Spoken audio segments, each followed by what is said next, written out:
This is part 5 of What If Naruto Lost His Sight. If you enjoy this what if, then like, comment, and subscribe for more content. I'm happy people seem to be enjoying this what if. Start Chapter 12. Blindsided by twice the trouble. Chapter 11. Hope you enjoy. Trouble 1. Tilde tilde tilde tilde tilde tilde tilde tilde. Exclamation mark exclamation mark exclamation mark exclamation mark. 3 hours later. This isn't working, I exclaimed angrily as I felt the leaf slip off my forehead for what seemed to be the millionth time that day. You obviously aren't trying hard enough, my sensei said, being no help whatsoever. I am, it just keeps falling off. I glared at where I felt the leaf land on my leg, hoping my gaze would set the damn thing on fire. It shouldn't be. This exercise is easier than tree climbing and water walking. You shouldn't be having any trouble with this. Yeah, well I am. I could hear my sensei humming in thought as he processed this. Naruto, I have a theory, but I'm going to need to test it out. Why do I have a bad feeling about this? Drama queen, it's not like it's going to hurt, he huffed indignantly before continuing. I just need you to try the water walking exercise again. Why? I asked slowly. I already did that. Do you want to find out what's wrong or not? Fine, whatever. I got to my feet and followed the sound of moving water towards the source. Once my toes touched the chilled liquid, I focused chakra into my feet and stepped out towards the lake. Only to fall straight through the surface. I came to the surface spitting the mineral water I didn't expect to be breathing today. Let me try that again. I climbed out of the water and readied myself once again, but when I tried to walk on the water, I fell through the surface yet again. I tried this repeatedly, each time falling into the lake as if I wasn't using chakra at all. What the hell is this? I demanded, once again soaked. Just as I thought, something to do with your chakra search control got messed up between now and lunchtime. And how the hell can that happen in 3 hours? Good question, I'm not sure, but whatever it is can probably be solved through meditation. I gave him a blank look, causing the man to sigh. You do know what meditation is, right? It's something to do with monks. Why didn't I expect this? Anyways, chakra is a mix of your physical and spiritual energies, right? I nodded. Then it should be easy to understand that if there is a miscommunication between the two, they would not work correctly. Meditation will help you find these flaws, which allows you to fix them. Do you understand now? I guess. He sighed again, sounding as if he was about to try and dumb it down even more. But before he could do so, I interrupted him. Just tell me how to meditate already, will ya? I don't have forever, you know. And the world doesn't revolve around you, if you haven't noticed already, Jiraiya said. It should, my hair's twice as bright as that self-important sun. Do you want to know how to meditate or not? If it will help, I shrugged as he grumbled about ungrateful brats. The trick to meditation is to be absolutely still while thinking of nothing. How the hell do you expect me to do that? Oh yeah, you have attention problems, don't you? If I read your file correctly, it has something to do with excess chakra. Am I right? I don't know, I never paid attention to those boring doctors. That's a yes then. There was an uncomfortable silence as I fidgeted in place.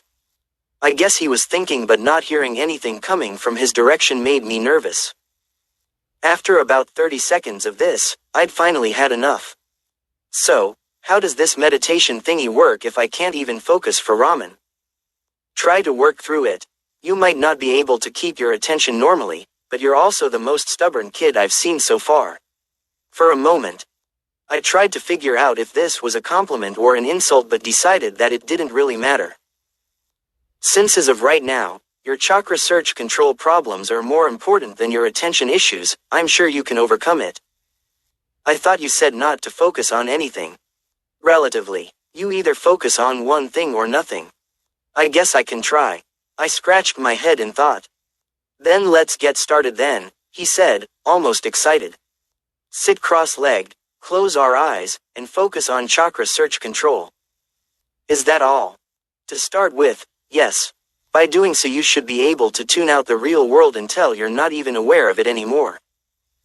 At this point, you'll enter what's called your mindscape, if you do it right, that is. From there you will have to look around and find what's wrong. And how will I know what's wrong? I asked, my mind still trying to catch up with him. You just will, was the only answer I got. As long as you don't fall asleep. I won't, Dadboyo. I settled into the cross-legged position, closed my eyes, and tried to focus. Exclamation mark, exclamation mark, exclamation mark, exclamation mark. 2 hours later. I now had 3 sore lumps on my head from where Jiraiya hit me for falling asleep. I've no idea how he could tell the difference, though it might have something to do with waking up with my face in the sand. Regardless, I was having trouble doing what Ero Sanin had suggested. I just couldn't keep my thoughts focused on what I needed to. I sighed and tried to focus again. Despite how troublesome it was, it needed to be done. I sat there for a couple minutes, trying and failing quite miserably. I was just wondering if I'd be able to con Jiraiya into more ramen when I felt my body pitch forward. My eyes snapped open on reflex as I tumbled towards the ground. There was a flash of color before my face made contact with water. It wasn't the mineral water that I had tasted most of the day yesterday. It was foul and felt almost slimy to the touch. I shot to my feet, sputtering as I attempted to get the taste out of my mouth. I was trying to physically wipe it away when I noticed something. I could see. It was a dark sewer-like place, but I could see it. I could see the murky waters whose taste I was trying to scrape off my tongue. I could see the brick walls surrounding me. I could see a large cage at the end of the corridor that probably shouldn't be there. Once I got over my excitement, my curiosity then took over. I waded through the ankle-deep water towards the cage. When I was closer, I saw a pair of glowing red eyes glaring at me. I stopped short, trying to figure out what it could be. Hurry up, I don't have all day, a deep, rumbling voice grumbled from behind the bars. Startled, I stepped back.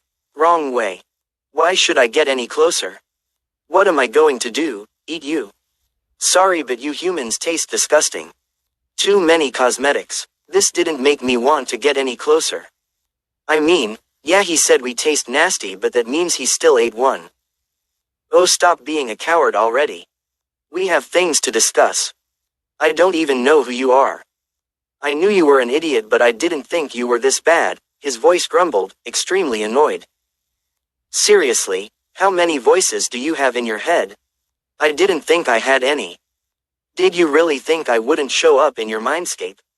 No wonder this place is a dump. Wait, this is my mindscape. Yes, it is. So I did that meditation thing correctly. Nope, I got tired of waiting and brought you here. I moped a while, not liking that I failed at something. Are you done yet? Why do you care? I thought I finally did it only to find out you did it for me. I looked at him curiously, just realizing something. Who are you again? Oh, come on, I'm the damn Kyuubi, you disrespectful little human. The Kyuubi? I stepped back again in surprise. Yes, I'm the nine-tailed fox. So stop moving away, unless you don't trust the fort's handiwork. I trust it. Then what are you scared of? It's not like I'm going anywhere. I guess, I said, taking slow steps closer to the cage. Once I was about 2 yards away from the door, I stopped and studied the being behind the gate. He was obviously a fox, except I don't think I ever saw a fox 3 stories tall. His 9 tails flicked behind him as he glared back at me. He was also completely covered in dark red fur. He laid on the ground, not even bothered by the water. Are we going to talk, or are you going to stare at me all day? The fox asked flatly. I'm not the one that wanted to talk. You wanted to see if there's a glitch holding back your chakra search control, right? I nodded wearily. Same thing really. How could chakra search control and you be the same thing? Think about it. I gave him a confused look that earned a tired sigh from him. Hint, from here, I can mess with a lot of different stuff. Wait, I said slowly. My mind thought rapidly, ignoring the Kyuubi saying something about smelling bacon. Did you mess with my chakra control? Took less time than I thought it would. he muttered to himself. But yes, I did. Why the hell did you do that? We need to talk, and the best way to do that would be to get you to meditate. But you brought me here. Which I wouldn't have been able to do if you weren't at least trying. Really? Well, I guess I could call you over when you were sleeping, but you'd think it was just a dream. Probably. I looked around the sewer-like setting, just happy I could see it. So, what are we talking about now? I have a proposition for you. I turned back towards the Kyuubi, studying him suspiciously. If you're trying to convince me to let you out. No, I'm well aware that won't happen, he said with an annoyed sigh. Instead, I want to see outside. How? Through your senses. You want to tap into my senses to see outside. That's what I said, wasn't it? I'm blind. I know that, you idiot Kit, he said with a huff. I want to know what's happening outside through your remaining senses. Why? I asked slowly, not trusting the fox as far as I could throw him. And since I can't throw a 30 feet tall animal, well, you get the idea. Look around, Kit. This isn't the most interesting place to be stuck for a lifetime. At least being allowed to experience what you're experiencing won't be as boring. Can't I just change the mindscape? Nope. This place personifies your experiences in life. You, yourself, have no search control over it. What happens if I do let you?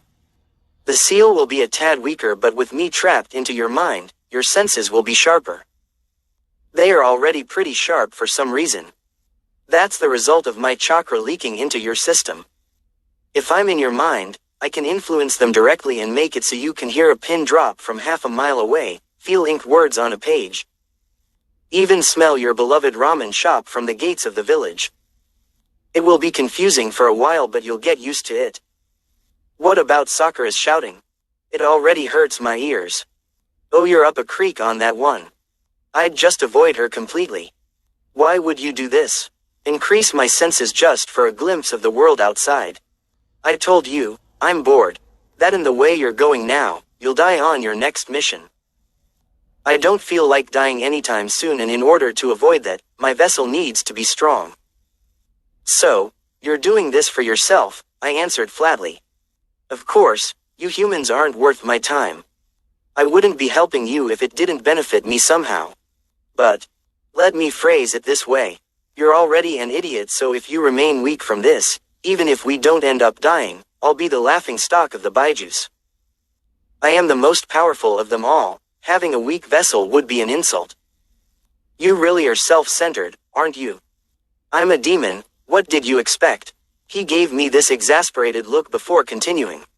So, are you going to let me in or not? You could escape, couldn't you? Not really, but I'll promise not to try if it makes you feel any better. I should believe you because... You oblivious, insolent Kit. I'm a Baiju. Even if I wanted to lie, I couldn't. Why not? The Rakudo Senin knew our chakra would make us thirst for power. If left alone, we would take over you mortals through trickery. So, to allow you furless monkeys to retain your freedom, he made it so we could not lie. What does that have to do with not lying? Sinev, do you really think any leader does not have an ulterior motive? You can't rule a country on truth alone. Also, it made it so we could not trick you as easily. But you can still trick people. Right, twisting a few words here and there, making it seem like something other than what I'm really saying. How do I know you're not fooling me now? Because if I was, I'd make it seem like I could give you your sight back. But I can't do that. Oh, I thought for a moment, debating on whether I wanted to act on the idea coming to mind. How good are you at twisting the truth? I've had hundreds of years of practice, Kit. I'm the best. If I do this for you, I want you to teach me how to do that. The damn fox scoffed at the idea. Do you really expect me to go along with this? Yes, unless you don't want to know what happens outside till I die of old age. I earned a glare as he thought through it seriously this time. Why do you want to learn this, and from me no less? Because I'm a horrible liar. I can be seen through like a window. That's for sure. So, if I can't lie, maybe I can do what you do. If not, they're going to find me out fairly quickly. You're already doing it, not to my level, but you have the basics.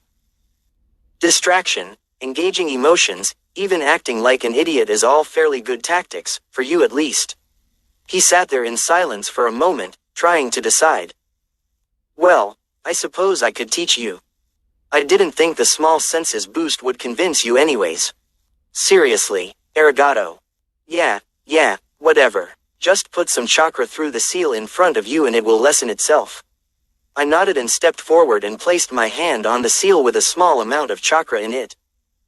Good, that's enough. Any more and the warden will show up. Warden. You'll meet him eventually, I assume. Well, thanks, I suppose.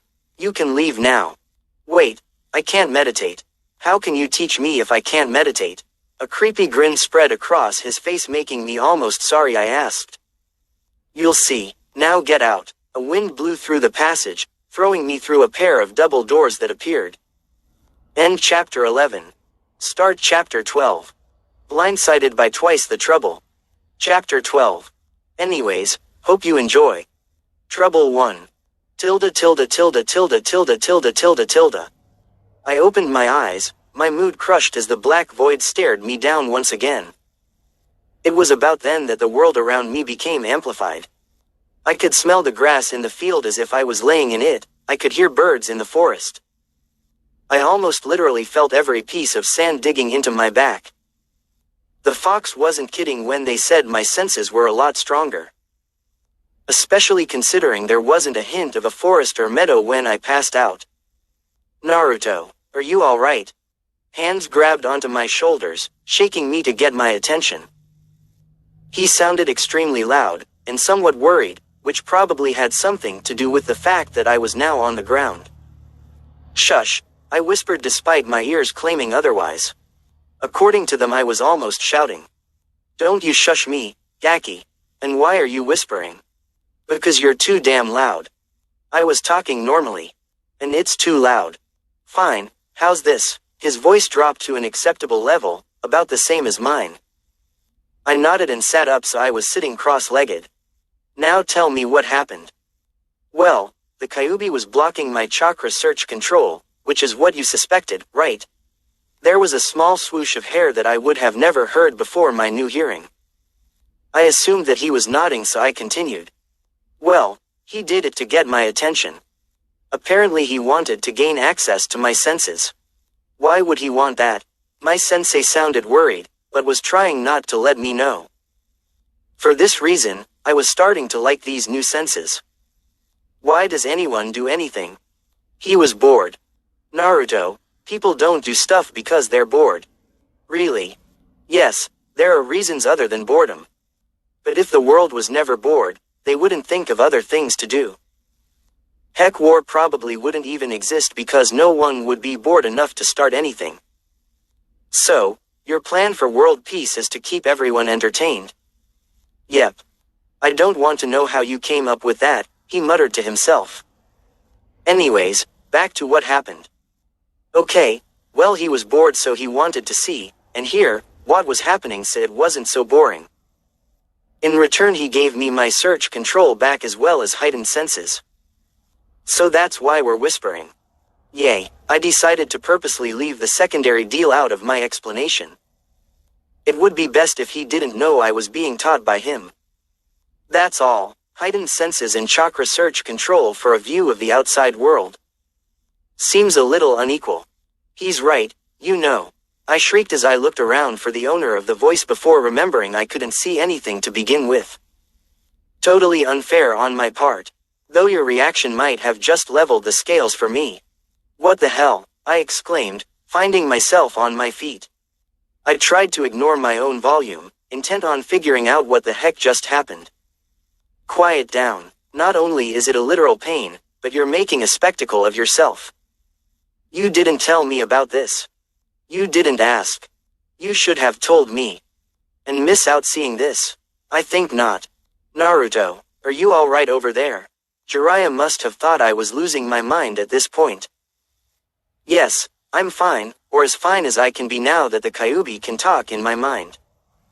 He's speaking in your mind, Jiraiya said slowly.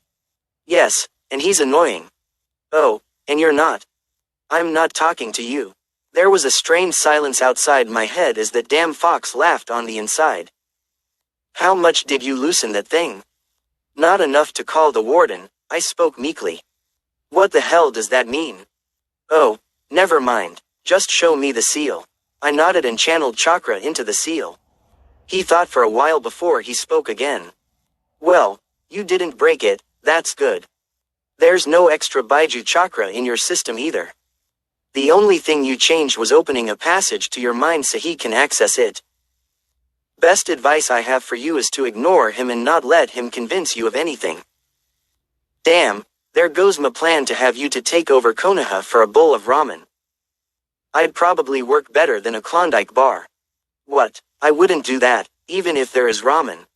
How about for 2 bowls of ramen? No. 3. I thought you said you couldn't lie. Your point, I wasn't lying. I thought about it for about 30 seconds until I figured your damn conscience would get in the way. Or I couldn't get enough ramen to bribe you. Both. You know, you can talk to me without physically speaking, right? I gawked as Jiraiya tried to get my attention but was failing. Why didn't you tell me this before? Because watching you make a fool of yourself is the highlight of my day. If I ever meet the 4th, I'm going to slug him for making me put up with you, I thought, not thinking he could hear me. I was wrong. I am defiantly bringing popcorn for that.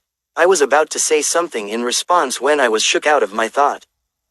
Naruto, Jiraiya shouted, giving me a shake as if to wake me up. I was starting to get used to the volume, but I still stumbled back and covered my ears. Itai, damn it, sensei, don't be so loud. I winced at the volume of my own voice. Damn it, I don't need to be so loud either. What the hell was that? His volume was lower, but I could still hear the concern in his voice.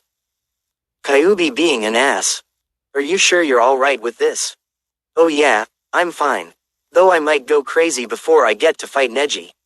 If you do, my job will be complete. I paused, debating on whether to confront him now but deciding against it. That wasn't the time for such things. But don't worry, I'm going to ignore him. A lot. You can try. Are we done for today? I asked Jiraiya, trying to get off the topic. We still have several hours left of daylight and you want to stop now? Yep, my senses are going crazy. I don't think I'd be able to focus even if I wanted to. I suppose giving you the rest of the day to get used to them will be alright. Be ready by 8 tomorrow morning. Sounds good. I turned to leave only to trip over something, sending me sprawled face first into the sand. I tried to scramble to my feet but ended up catching my foot again before I was even up. I sat up slowly, spitting sand out of my mouth. I was sure that Ero Sanin figured out my secret by that stunt alone. There was no other way for him to interpret it. Jeesh Gaki, if your senses are that warped, you could have just said so. I blinked. Huh. So distracted you forgot your clothes and can't even walk straight. I heard his feet walk away through the sand, pick something up, and walk back. Before I could figure out what he picked up, I got hit with a pile of fabric. Get your shirt on and I'll take you home. Seriously, I felt more surprised that he didn't figure it out than the fact he was solving my problem for me. What, you think I'm just going to leave you there? I'm not that cruel, he huffed in annoyance as he headed away again. I stayed still for a moment listening to what he was doing, which sounded like he was putting something away. This meant he wasn't watching me, so, if I was quick, I could put the rest of my, still damp, clothes on before he could see my process. I quickly felt through the clothes and found one of my t-shirt. I then figured out which way it went and put it on. Once my arms were in the right spots, I felt a bit excited for my success even if the shirt felt a bit strange. It's strange because it's on backwards. Damn, I whispered before slipping my arms out and turned the shirt around so it was correct. Okay, let's go, Jiraiya said from in front of me. I sat there confused for a moment as I tried to figure out what was going on. Are you coming or would you rather walk back yourself? Wait, you're going to carry me? It's better than you getting distracted and walking into a tree. Again. Oh, never mind, I don't want to know. Just get up already. I nodded, getting to my feet and climbed onto his back. Thanks, Sanin. Yeah, don't get used to it, he muttered to me. I'm not going to do this again. If you say so, I smirked as he started walking, already planning ways to get him to do this again. I would need several of them if I was to have a way home every day. Just work yourself to exhaustion every day, you're good at that. Good idea, I thought back, earning an exaggerated sigh from Kyubi. I was mocking you, Baka. I know, but it's still a good idea. I could heard him grumbling to himself in my mind. I grinned happily at the thought that I annoyed him for a change. 20 minutes later. Here ya go, Gaki. Jiraiya placed me on the ground and handed me my laundry basket. I'm sure you can get up the stairs yourself. Yeah, I'll be fine from here. Arigato Sanin. See you tomorrow, I'm off to do some research. The way he said, research, made it sound like something perverted. Is that what you were doing yesterday? I'm going to leave now. There was a poof, indicating his departure, making me sigh. Why does everyone shun away when I'm talking? They can't get away from you fast enough on foot. I felt a tick mark appear as I started chanting something about ignoring him. I calmed down a bit and started moving forward towards where I thought was the stairs. I was just wondering how I was going to find them, then my foot banged into something, almost sending me and my clothes to the ground. Found them, I muttered. I glared as I tried to ignore the laughter echoing through my head. Shut up. I struggled up the stairs, trying to remember how many steps there were, but despite having climbed as thousands of times, I couldn't remember. I ran my hand up the railing, starting to count the steps for future reference. Unfortunately, it didn't do any good because I lost count halfway through due to the fox shouting random numbers close to the one I was at. Damn it, I exclaimed as I tripped on the missing step. Apparently the staircase ended sooner than I thought. Now I have to count again. Sucks to be you. What's your problem? I demanded as I dragged my basket against the wall again. Problem? I didn't know I was the one with the problem. You're the one talking to yourself after all. I glared as I walked towards my apartment. It was the third door, so I didn't need to count much. What would your neighbors think? Well, if I had neighbors they'd probably think I was crazy, but thanks to you no one wants to live near a demon. Kid, you're no demon. You couldn't be even if you tried. Too soft-hearted. Thank Cammy for that, I muttered. Finding my door, I opened it and somehow tripped over the threshold, sending my clothes flying as I landing on wooden floor. I didn't bother to move as I continued questioning the fox. But seriously, why are you tormenting me so badly? Do you really hate me that much? My freedom was taken from me under false pretenses, what do you think? But the fourth did that, not me. Yes, but a prisoner hates the bars that hold him as much as the man that put there. I guess that makes sense, I said after a moment. But still, there are a million different ways you could show it. Out of all of them, why did you choose pranking? It's kinda immature. You're one to talk. I'm 12. Pranking is in my job description. You're hundreds of years old, what's your excuse? There's a reason why all your human folklore contain trickster fox demons. It's what we do, and I haven't pranked anyone in about 100 years. Needless to say, I've missed it. Let me get this straight, you're pranking me because you can't prank anyone else. That's about it. And there's nothing I can do about it. Not a thing. I was quiet for a moment as I thought. What if I start pranking again? Idiot, how's that supposed to work? You can experience what I am doing, right? So wouldn't that mean if I'm pranking someone then, for the most part, you would be too? There was silence on the other end of the line, making me think that I was wrong when. Son of a bitch, he cursed loudly. Why didn't I think of this? Because I'm awesome. You're lucky, that's all, he murmured angrily. So, I get my prank fix, you get to do the pranking, and the not-so-innocent third party you will most likely target will get what they deserve. I guess that's what you call a triple win scenario. It will work. Only if the pranks are high quality, not paint buckets over the door or itching powder down someone's shirt. Those are all Academy student tricks that don't even deserve to be called a prank. I will only accept fantastically orchestrated works of art. At least once a week. That's a lot. I suppose I could assist you as needed. Just watching isn't much fun anyways. Sounds good I guess, but I'm allowed that consecutive license thing, right? Creative license, and yes, as long as you earn it. They don't just give those things away, you know. I guess there's only one question left. Who's first? Both of us were silent as we tried to figure out who deserved our first comeback prank. There were many different choices, but none of them seemed worthy of this first one. Well, until there came a knock on the door. Uzumaki Naruto, I know you're in there. The voice called between bangs on the door.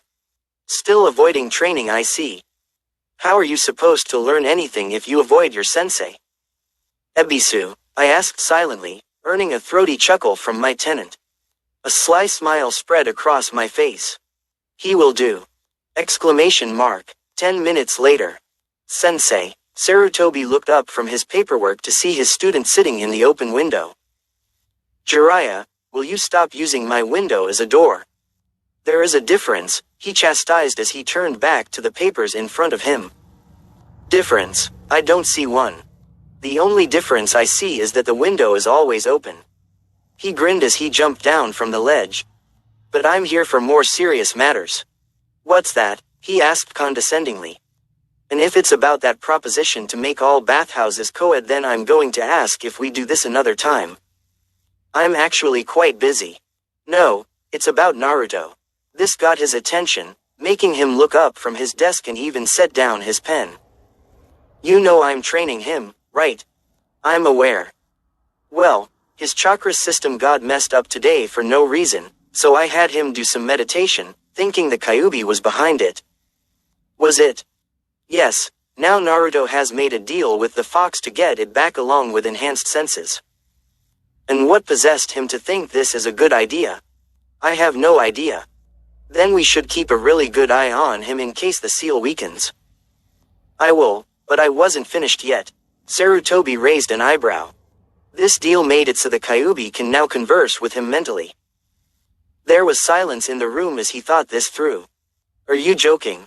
No, the Baiju isn't manipulating him directly, just tormenting him and seems to enjoy it, if Naruto's reactions say anything. Well, I suppose it could be worse, the Hokage said as he sat back in his chair and thought. If he's actually conversing with him, even in a tormenting manner, then he's not as out of search control as he was 12 years ago.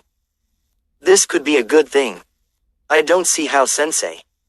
With Naruto's habit of turning enemies into friends, he might just befriend the Kyuubi. That would make things a lot easier.